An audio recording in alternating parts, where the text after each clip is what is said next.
Hey there, fellow sports gamblers. It's Steel Picks for you with the 5 best NBA playoff prize picks and underdog free picks for today, May 4th.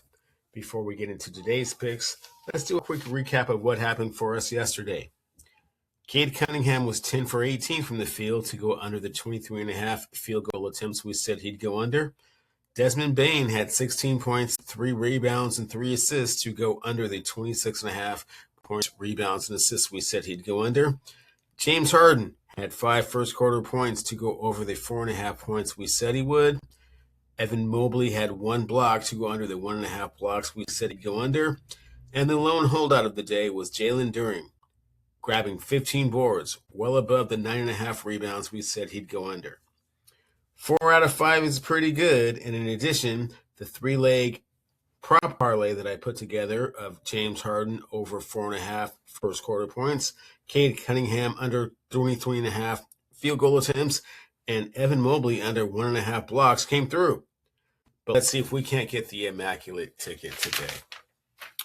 First up, we have Chet Holmgren over 18.5 points and assists. Now, as we all know, the Oklahoma City Thunder made short work of the Phoenix Suns in 4 games, and in those 4 games, Chet was pretty productive. As you can see in games 2 and 4, he was over the mark that we're talking about with the 19 points, no assists in that game, but came back in game 4 with 24 points and 3 assists against a front line that was not necessarily that formidable. And when we look at the Los Angeles Lakers, I kind of see that same kind of an issue going on. I don't think Jackson Hayes, Rui Hachimura, and the others with regards to the Lakers are going to have a very good or an easy time trying to hold Chet Holmgren under 8.5 points and assists, and certainly not at home. And as we can see, he's definitely been playing certain, quality minutes, 24.8, 32.5, 29.3, and then back again with 34.4 in game 4 into the free throw line. Game 3 wasn't able to get there, but the other 3 games, 4, 3, and 4, taking a very high percentage of those free throws. And field goal attempts, we can see that he is 10 and then 12 and then 6, and then the high water mark being 16 in game 4.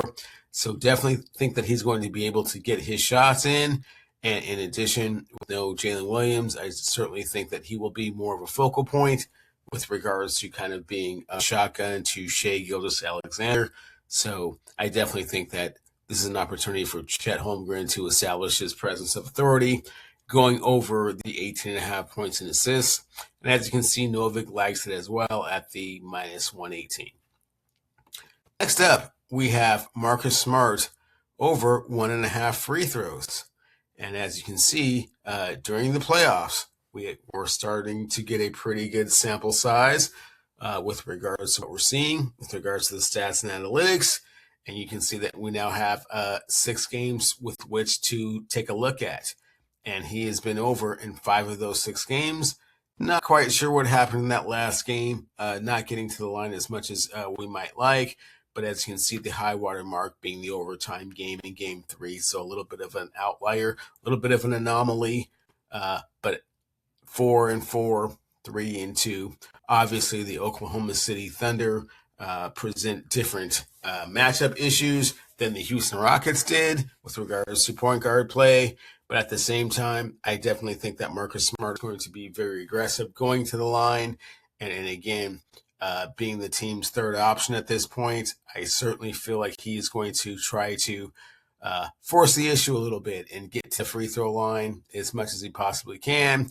When we look at how many minutes he's been playing in these games, as you can see, games 1 to 6, there's been a fairly decent increase. High water mark being, of course, the overtime game. But in 4, 5, and 6, we see 30, 36, and 34, certainly liking that.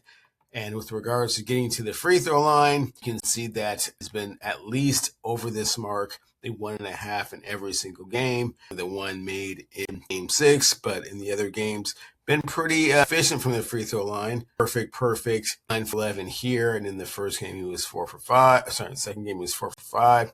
And in the first game, a little shaky. But we have a different opponent, definitely thinking that he's going to have to force the issue with regards to trying to get points and possessions against the Oklahoma City Thunder. And I think that Marcus Smart is going to go over the 1.5 free throws. As you can see, Prizepicks likes this as well, as they have him at -119. Next up, we have Mikal Bridges under 15.5 points, rebounds, assists against the Philadelphia 76ers. You know that the two players that I have kind of been fighting a little bit hard have been Derek White, Dolan is now out of the playoffs, and Mikal Bridges has been number two, very close second with regards to just not really feeling confident in what they're going to bring to the table on a consistent basis. And this will be no different. We have to take advantage of the opportunities when they present itself, and Mikal Bridges against the Philadelphia 76ers, I'm just not really seeing it happen. As you can see, before this explosion of 24 points, 5 rebounds, and 3 assists in game 6 of the first round, he had been doing virtually nothing. 11 points, 3 assists, 2 rebounds, 10 points, 1 rebound, 1 assist. In game 3, absolutely nothing. Game 4, 8 points, 2 rebounds, 1 assist. In game 5, 7, 1, and 1. So he definitely has not been contributing at a high level. I have no reason to think that he will do so in this game as well. This game, an anomaly, and quite possibly statistically, one of the blowouts in playoff history. There was a point when the New York Knicks were up 72-22, up 50 points. So certainly an outlier with regards to what he's capable of doing on a consistent basis. Don't have a lot of confidence in him. And as you can see in the last games, I don't like to count the regular season too much, but in the 6 playoff games, he has not been able to do that only once. So 5 out of the 6 games, he was not there. With regards to the minutes played, the high water mark being game 2, where he played 37 minutes. Still not very productive, as you can see. 10 points, 1 rebound, and 2 assists in that game. 20 minutes in game 3, only 19 in game 4, 5 and 6. He came back a little bit, and again, game 6 was so crazy. We just can't really use that as a barometer with regards to what he's actually going to do the second round, and certainly gets a team that just beat the Boston Celtics after being down 3-1. They're certainly riding a wave of momentum and are not necessarily going to think that Mikal Bridges is going to be the person that's going to be responsible for them losing in game 1. So I certainly think that Mikal Bridges is going to go under this 15.5 points, rebounds, and assists. And Prizepicks likes this as well at the -119. And as a friendly reminder, when you sign up to BETR using my promo code WINCASH, you'll receive 2 anytime tokens worth up to $100 each. And when you sign up to Novig using my STEELEWINS promo code and spend $5, you'll get a $50 bonus. Plenty of extra cash to make some extra cash as we put together these player prop bets to make some extra money and collect all of you with regards to doing so. Next up, we have Karl-Anthony Towns under 2.5 first quarter rebounds. As we can see in the playoffs, he has not done that one time. He's only had 1 rebound in 5 of the 6 games, and the other game he only had 2. So under the 2.5 certainly seems like a no-brainer. And in addition, he is going against a more formidable front line than he was against the Atlanta Hawks. They have Joel Embiid. They have Andre Drummond. They have Paul George trying to crash the boards. They certainly have Epcombe trying to come from the weak side for offensive help. So I don't think that Karl-Anthony Towns is going to be crashing the boards. In addition, I think he's going to be more involved with trying to get his 3-point ball going, driving to the hole. But as far as crashing the boards, not seeing it in regards to minutes. As you can see, he's been playing quite a few minutes in the first quarter. The 2 games where he played less than 9, being games 3 and 4. I certainly expect him to, if not in foul trouble, which is always something that you have to take in consideration when you're talking about Karl-Anthony Towns, is his ability to get into foul trouble kind of early. Of course, that takes him out of the equation even more. But I think that he's not going to be crashing the boards, and the under 2.5 first quarter rebounds is a pretty good bet, and as you can see, Underdog likes it as well, as they have him at -104.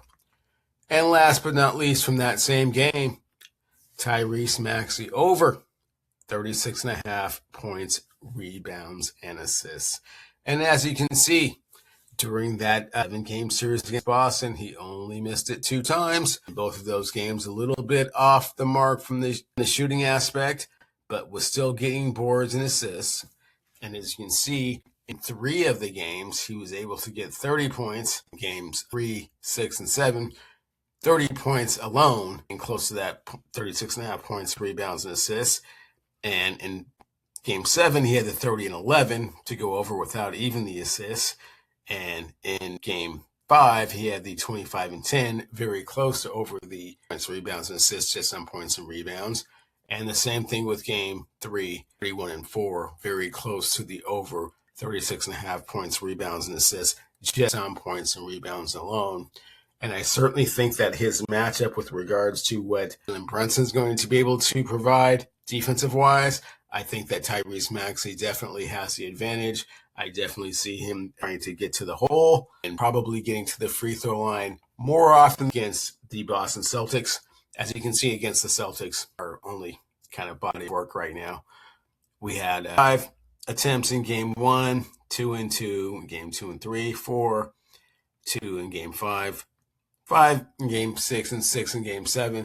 So we're going to assume that he's going to get to the line a little bit more often than he did in the Boston series. It's because I don't think that Jalen Brunson is going to be able to stay in front of him with regards to minutes concerned. As you can see, he's playing at least 40 minutes a game.